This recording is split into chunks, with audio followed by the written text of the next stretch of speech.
మీకు థైరాయిడ్ ఉందా? క్యాబేజీ తింటున్నారా? అయితే మిమ్మల్ని ఆ దేవుడు కూడా కాపాడలేడు. అమ్మ బాబాయ్,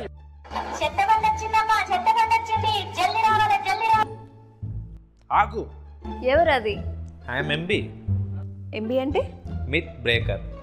ఆగు, చెత్త పడేసేస్తా. ఇన్స్టాగ్రామ్లో ఎవడో ఏదో చెప్పాడని బంగారం లాంటి క్యాబేజ్ని పడేస్తావా? అరే అది కాదండి. నువ్వేం మాట్లాడకు, నేను చెప్పింది నేను అంతే. అది కాదు సార్. స్టాప్. క్యాబేజ్ అనేది క్రూసిఫెరస్ వెజిటబుల్. అది మనకి ఎప్పుడు ఎఫెక్ట్ చూపిస్తుంది?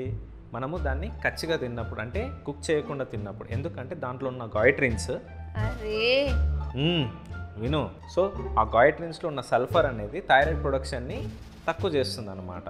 అందుకని అలా ఎఫెక్ట్ చూపిస్తుంది. కానీ అది మనం రాగా తినాం కదా, కుక్ చేసుకునే తింటాం కదా. అవునా? ఇప్పుడు నేను మాట్లాడొచ్చా? నో, మిత్ ఇంకా బ్రేక్ కాలేదు, ఆగు. షబ్బా. సెకండ్ థింగ్ ఏంటంటే, ఈ క్యాబేజ్ 90 days కంటిన్యూస్గా తింటే ఆ ప్రాబ్లం ఉంటుంది. కాకపోతే మనం 90 days కంటిన్యూస్గా తినము. ఇంకొకటి ఏమంటే వారానికి ఒకసారో 2 సార్లు తింటాం కాబట్టి ఎటువంటి ఎఫెక్ట్ ఉండదు. మీరు హ్యాపీగా క్యాబేజ్ని తినొచ్చు. స్వామి, ఏంటి ఇందులో క్యాబేజ్ లేదు? చెత్త ఆయన వచ్చి 3 రోజులు అయింది.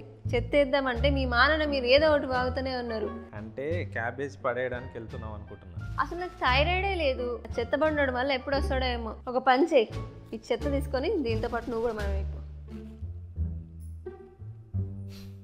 అప్పుడప్పుడు ఇలాంటి తప్పులు జరుగుతుంటాయి. మీకైతే క్యాబేజ్ మీకు అర్థమైంది కదా. సో మీరు ఇలాంటి విషయాలు ఎన్నో తెలుసుకోవాలంటే పేజ్ని ఫాలో చేయండి. సో మీరు ఆరోగ్యకరంగా బరువు తగ్గాలంటే కామెంట్ చేయండి ఆర్ DM చేయండి. Bye friends.